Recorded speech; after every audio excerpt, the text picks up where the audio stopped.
So what's up guys, Mark back here with yet another video, and it's the end of the month. It's actually the 25th. It's the 26th, isn't it? Yeah. All of your images should have been in yesterday. You know, that film project that we said that we were gonna do, and you guys went, oh man, that's a great idea. Where they at? Anybody got any? I've got mine. Got them here on time. Where's y'all's at? Well, don't worry about it, that's all right. We'll just go ahead and we'll just say that it was a slight oversight. Maybe you didn't mark it down in your calendar. You should do that from now on. You should be more organized. All right, I'm not gonna make you all feel any worse than you already are. I know you all are really upset that you didn't do it right. So let's head on over to my computer and let's check out my images. I had just a horrible accident with my camera, and then in quick succession my film. So if you guys haven't watched that video yet, I'm going to leave that up here in the card section below. Pause this video, go watch that one first, see exactly what happened, and then come back and watch this one so that you can see exactly what ended up coming from it. So we set out on a mission to shoot our project. I completed mine. I'm not really sure what happened to everyone else, but I got mine done. So I got them back probably 2 days ago, and I am thrilled with the results. Don't critique, it's very subjective. Some people really love it, some people really hate it.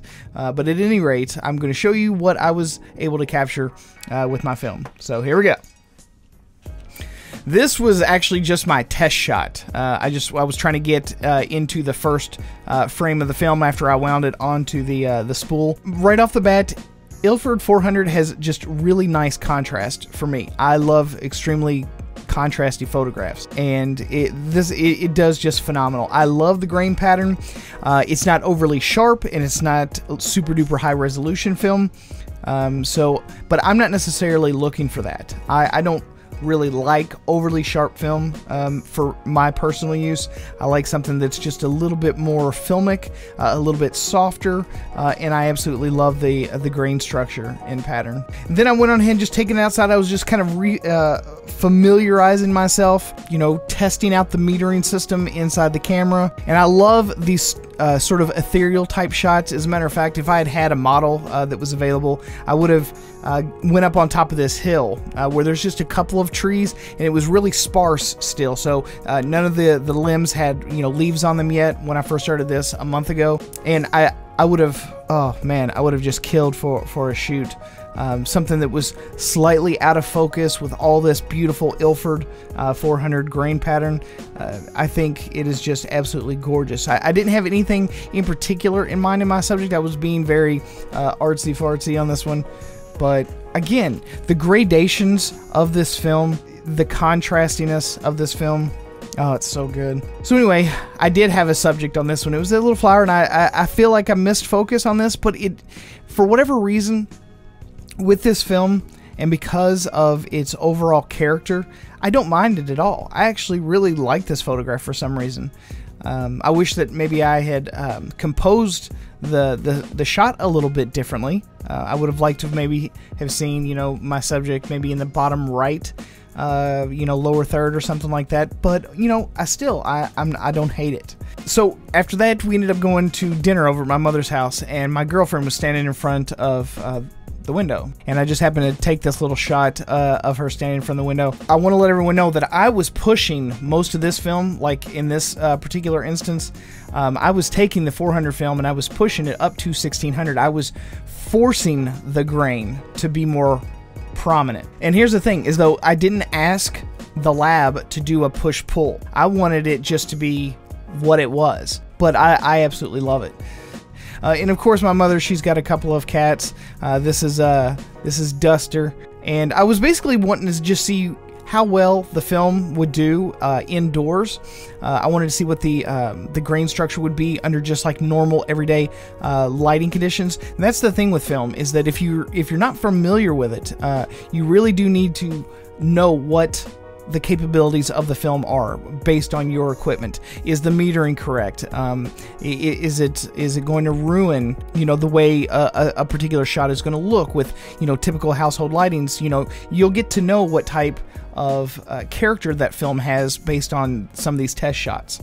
Here was our other one. This is Dora. Again, you can see the really nice gradations from the highlights to the shadows. You can just see how much character that the grain structure has. I mean, it's just, I can't say enough good things about it, so I don't want to drone on about the grain, but I am a huge fan, and you really don't have to mess with it all that much if you love it. If you just love this film, you know, just let it be what it is. So got home, wanted to do another little test shot. Again, the contrastiness is just off the charts good. The gradations, again, the grain structure is phenomenal. And this was, again, in very normal household lighting conditions. I think that I was kind of sort of close to a window, and I just wanted to see, you know, how that would interact with with the film. A lot of people believe to be a Tri-X competitor. You know, they're supposed to be kind of in the same league as far as the types of results that you can get from that film, and I think that it stands up pretty good all on its own. Ilford only does black and white film, so this is probably one of my favorite shots out of the bunch. Love this shot. There's like an old fence that's used to be, it's probably 40 or 50 years old, and we kind of knocked it down when we bought this place. I love old wood and old metal things, old metal structures. And I think it's just absolutely beautiful. I mean, look, and now, granted, you do have some scratches and stuff here and there on the film, but in most circumstances, I'll just leave it. I know a lot of people that pay good money for filters to get this exact look, and I mean, I'm getting it with every shot. So this is a shot of my grandmother. Absolutely love this shot.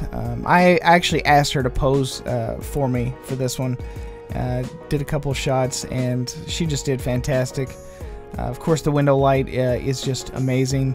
The detail in her face, in her wrinkles, in her hair. I don't know. It's a very sweet shot. I really like it, and I was so worried. These right here were the shots that I was actually extremely worried about, that I had ruined it by exposing my film to the light. But surprisingly enough, not a light leak one.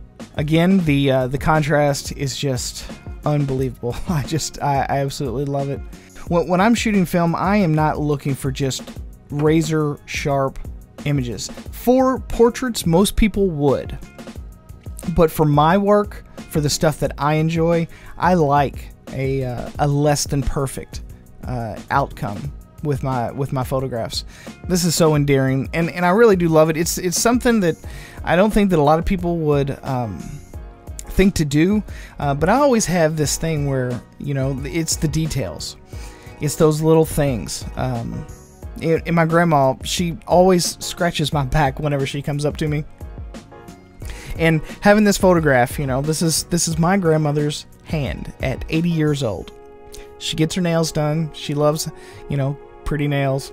So I'm going to remember this. Whenever I look at this photograph, I'm going to remember that hand and her always coming up and patting my back and scratching and all that kind of stuff. So, you know, details, and especially with this film, it gives it a very strong filmic quality. At least to me it does. So I love this photograph. This was a test shot. I actually wanted to push up the film as much as I possibly could in broad daylight to see, you know, just how much detail that this film could actually hold. And surprisingly enough, I still managed to get some detail in the clouds. I mean, I managed to get, you know, the clouds at all. Like, I think I had this pushed to 1600 ASA. And, you know, still plenty of detail, very grainy though, but I ended up really liking this one. This place is called The Castle. I don't know what it's really called, but everyone calls it The Castle, so we stopped and grabbed a shot there. Okay, so now we're getting into the photographs of the old creepy house, and while I did get some light damage on these photographs, they still ended up turning out fantastic. What do you think? Oh, this looks like it ought to be, you know, right out of a horror film. I mean, it does. This is before my camera got all jacked up in that video. As you can see, I've got the film pushed a little bit, but it's not like overly grainy, right?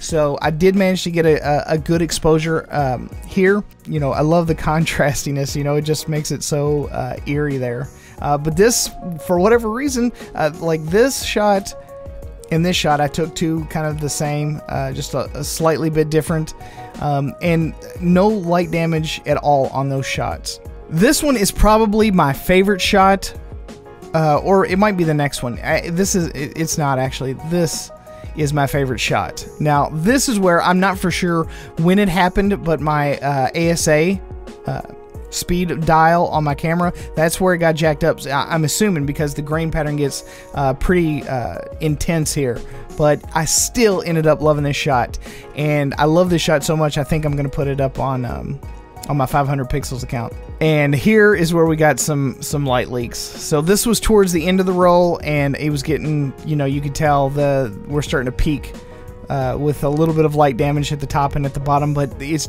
just adds that little bit of something extra spooky to these photographs. So absolutely love this shot. And this one's not half bad either, but this is where I didn't know where my ASA was at all. So I must have had it pushed all the way up and just didn't know it. Just completely lost control of that dial, but I don't know. There's just something really cool about the shot.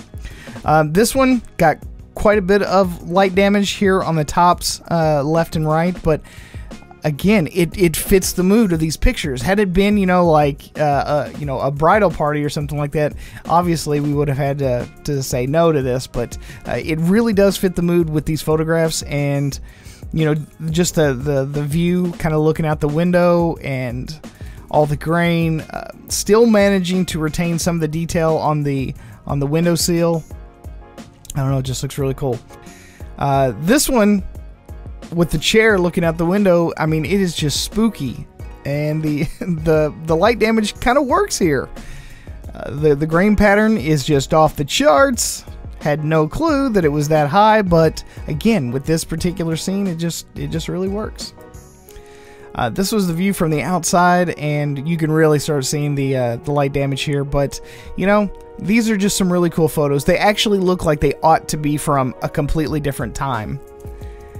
And this was the last one that they sent me. Obviously heavily damaged, but again, I don't really mind it. I don't know that I'll do anything with it, but it just it reminds me of a really good time, you know, being out there and photographing this place. So, you know, I'm just gonna have to maybe just keep this one, you know, just tucked away somewhere. But, and like I said, I really do think that if you haven't given yourself the chance to shoot film and experience the joys of, you know, either sending your film away or not having that immediate feedback and then coming back and looking at this stuff at a later time, you owe it to yourself to do those things. So there you guys have it. There you go. Hope you guys enjoyed this video. I am super excited about getting back into more film photography. I have made a semi-conscious effort in my head. I think that I am going to start developing my own film and only sending off my color rolls of film to be processed. So I'm going to buy all my chemicals. I'm going to grab that flatbed scanner, the Epson V600, I believe. With as much photography as I'm going to do, I think that it's just going to end up saving me a lot of money in the long run. So if you guys are interested in any of those chemicals and any of the scanners and stuff that I've been talking about, I'll leave links to all that down in the description box below. So thanks again for stopping here at the Photo Video Show. I'm your host, Mark Puckett, and I will see you guys again on the next one. Peace.